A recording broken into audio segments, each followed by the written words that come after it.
मेरे साथ विश्व हिंदू परिषद के संयुक्त महासचिव सुरेंद्र कुमार जैन जी। जैन साहब, मोहन भागवत जी ने कहा है कि अब कटुता खत्म करें और समाज के जो प्रबुद्ध लोग हैं वो ये सोचें कि अब विकास के रास्ते पर कैसे देश को आगे बढ़ाया जाए।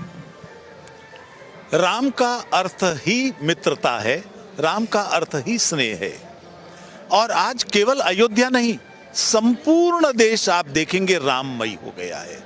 और यहाँ अयोध्या के अंदर उत्तर, पूर्व, दक्षिण, पश्चिम सब तरफ के लोग एकजुट होकर काम कर रहे हैं, मिल रहे हैं।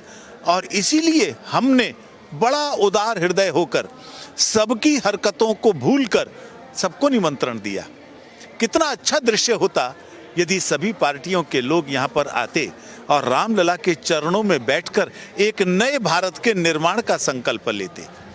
पूज्य सरसंघ चालक जी ने बहुत सही कहा है, अब ये समय सब प्रकार की राजनीति और को छोड़कर, सब प्रकार की कटुता को छोड़कर एक नए देश के निर्माण का अवसर है। एक नए संकल्प के साथ हमको आगे बढ़ना चाहिए, ये दृश्य होना ही चाहिए। लेकिन आपने सबको निमंत्रित किया था, उसके बावजूद कुछ राजनीतिक दल अपने अपने संकीर्ण विचारधारा के आधार पर नहीं आ रहे। कुछ ने तो रामायण की अलग पाठ भी शुरू कर दी। तो इन लोगों का क्या संदेश है, चूंकि अब रामलला का प्राण प्रतिष्ठा के कार्यक्रम को लगभग पूरा होने को है। अभी भी समय है, कल है ना प्राण प्रतिष्ठा। मुझे लगता है अभी भी कई लोग आकर अपने प्रायश्चित कर सकते हैं, राम के चरणों में बैठ सकते हैं। और उसके बाद अब ये जो आरोप लगा रहे हैं कि किसी एक राजनीतिक पार्टी का कार्यक्रम है, यदि ये सब होंगे तो कौन कह सकेगा कि ये किसका कार्यक्रम है। ये केवल राम का कार्यक्रम होगा, किसी और का नहीं। एक पार्टी की गोदी में ये कार्यक्रम कौन डाल रहा है? वही लोग तो डाल रहे हैं जो पहले कहते थे हमको निमंत्रण दो, फिर उसके बाद कहते थे हम बहिष्कार करेंगे। पहले कहते थे कि हम नहीं जाएंगे, फिर कहने लगे कभी कभी बीच में एक किसी के द्वारा कहलवाते हैं हम आएंगे। पहले कहते थे राम हुए कि नहीं हुए, अब वो रामायण का पाठ करवा रहे हैं।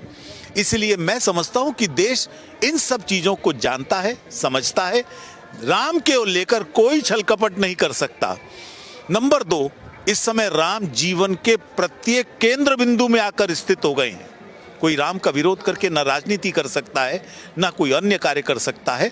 ये वास्तविकता समझकर सबको आना चाहिए। मैं आज भी सबको निमंत्रण दे रहा हूं। सर, जिस तरह से 11 दिन से प्रधानमंत्री नरेंद्र मोदी साउथ के सारे जो इम्पोर्टेंट लोकेशन से जहाँ भगवान राम गए थे वहाँ जा रहे हैं, उनको एक आत्मसात कर रहे हैं। अब पूरी दुनिया को याद दिला रहे हैं कि प्रभु राम सबके हैं। तो ये जो मैसेज देने का तरीका प्रधानमंत्री को, उसको कैसे देखते हैं आप? अद्वितीय है। राम भारत के कण कण में है। जो संपूर्ण देश में 235 स्थान राम वन गमन के थे, उसमें 55 से ज्यादा स्थान तो दक्षिण के हैं। दक्षिण के स्थानों को छोड़ दें तो राम कथा हमेशा अधूरी रहेगी, वो पूरी नहीं हो सकती। उत्तर के बिना और दक्षिण के बिना राम कैसे हो सकते हैं? लोहिया जी ने ही तो कहा था राम उत्तर से दक्षिण को जोड़ते हैं।